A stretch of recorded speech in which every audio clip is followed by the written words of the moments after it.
Hey guys, it's Beth Jones. I've decided to stop and take a little break today, and I wanted to share some of the things I'm doing with you because I think a lot of you would probably be able to use it. So, last week I picked up an extra job. I work with K-12, which is an online teaching and educational company, and I picked up a job to help them develop a new curriculum. However, this job means that I'm spending closer to that 8-hour-a-day in front of the desk and working on my computer, and it is wreaking havoc because I definitely not moving nearly as much as I usually do throughout my day. And so, for example, right back here behind my shoulder blades, in one of my rhomboids, it's probably really deep actually. I can't identify the exact muscle, but could even be in some of the muscles underneath that shoulder blade are super tight. And so I want to do some things because I know I'm totally closed off and hunched like this most of the day working on that computer, and that's part of why this shoulder is so messed up. And then I'm also sometimes kind of propping it up on something and doing, because I also use my mouse and stuff and use this for tracking. And so that shoulder is at a really odd angle a lot. And that is what causes so much of those shoulder pains and aches. So I wanted to give you a couple exercises and tools that you could easily do, at least at night when you get home, because these are probably not things, unless you work from a home office where you can get on the ground like I am and really get your tools out, not things you're going to do in the office, but something you can easily do at home. This is also great for you, those of you who are kind of like stuck at home on the couch with little ones, maybe. Maybe you have a baby who's going through a growth spurt or something and you're kind of like, I can't get off the couch. Or are feeling, those aches and those pains from carrying the baby all the time, pushing a stroller, all those things. So, two things you need.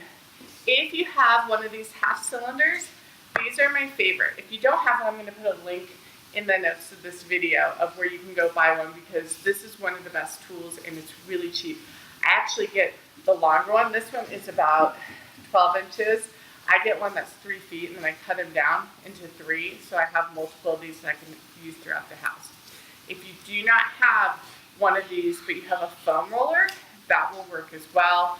Or you could take like a blanket or a bolster and really bolster it up really firm so it's not smushing down too much for this. But a half foam roller or a full foam roller works the best. So what we're going to do is we're going to start mobilizing our thoracic area because it doesn't have a lot of mobility. And that's what happens when we lose mobility in that thoracic. We also start losing a little bit of mobility in the shoulder. And those muscles back there really start to overwork, and that's where we get all of the knots and things. So this is one of the ways we can work it out. So I want you to put it dome side up behind you. And I want you to come down to your bra line. And I'm going to adjust the camera just a little bit. Okay, so your bra line is right about at that dome, right? You're going to bring your hands behind your head. And I like to interlace them actually and really get them right at the occiput, right? You know that place where you hold your baby's head when they're a baby, when it's all flopping around? That's where I want you to hold your head. And I want you to really get it, interlace those fingers, get it in a nice neutral spine. Because you don't want your head to come back for this. All we want is that we're moving the thoracic area. So this kind of the vertebrae up by our ribs, that our ribs are connected to. The other thing is we want to kind of keep this lower part of the ribs down on the ground as much as we want to. We don't want them arching in the low back, but instead only moving the thoracic. So giving yourself just a little bit of traction and pulling up on that head. Just gently come back as high as you can without these ribs lifting up. And you can see mine are already doing it. What we don't want is you don't see how I'm fully arching and you can see like my low back, my lower ribs moving. We don't want that. Just a little bit of movement of the thoracic. And then scoot down. Now it's like between my shoulder blades. Same thing. Reach back.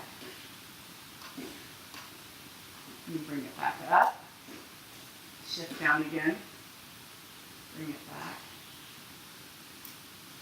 And try again, not to let your head come back. You want to keep your cervical spine pretty neutral. And come up. And then work back up to it. Came back up by the shoulder blades. Coming back up. Coming back up a little bit more. Down. Up. And up by the brow line. Alright, so then the other thing you can do here, and just remember that you can do this before you start the extensions, and you can do these extensions, for about a minute or so.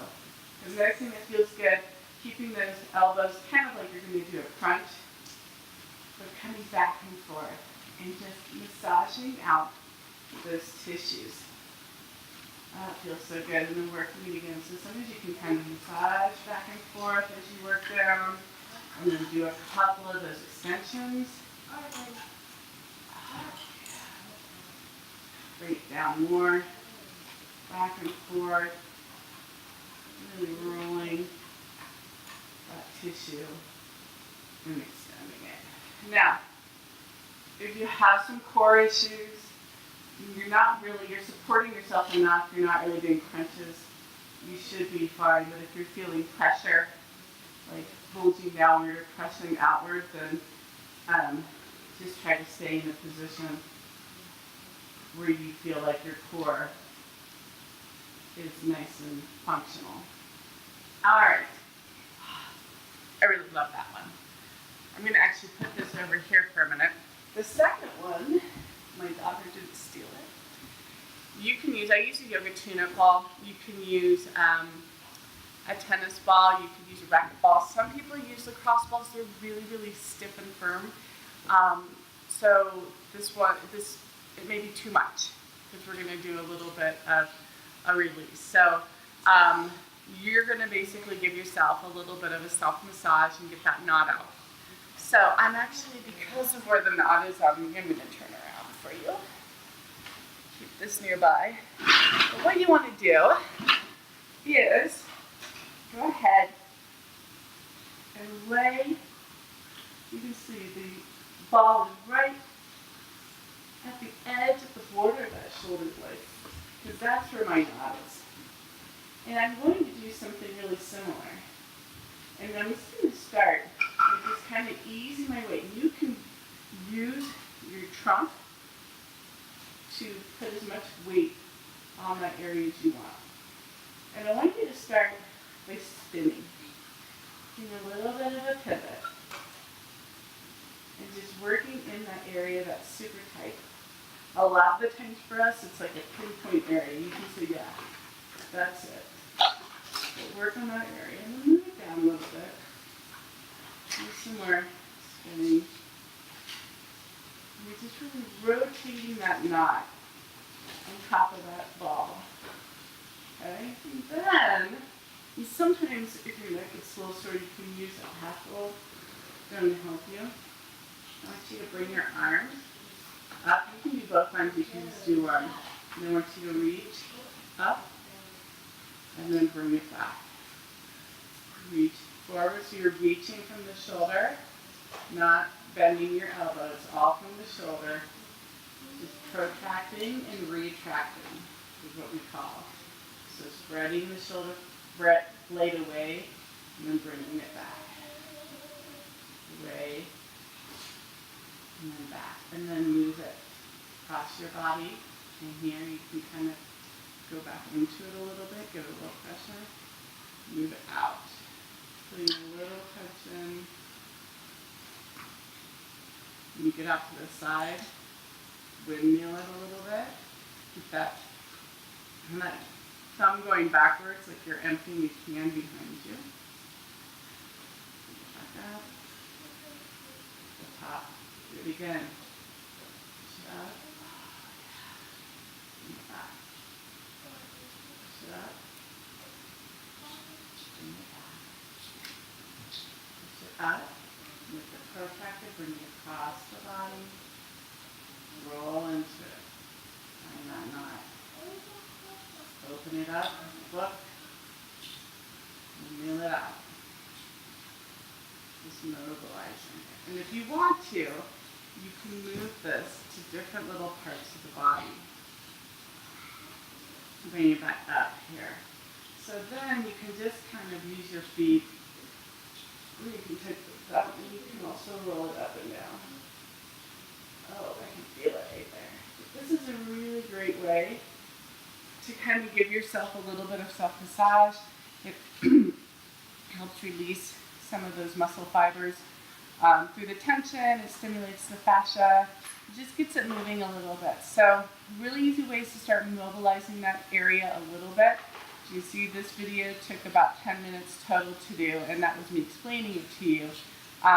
So each one, if you spent like 2 to 5 minutes on each exercise, you're going to feel a lot better than going back into your workday. So that's just one of many things you can do, but it's a super great way for you to help yourself, especially when you're getting those when you're getting those knots in that pain, and to offset some of those kind of overused positions we put ourselves in during the day, especially if we are working at a desk. So that's it for now.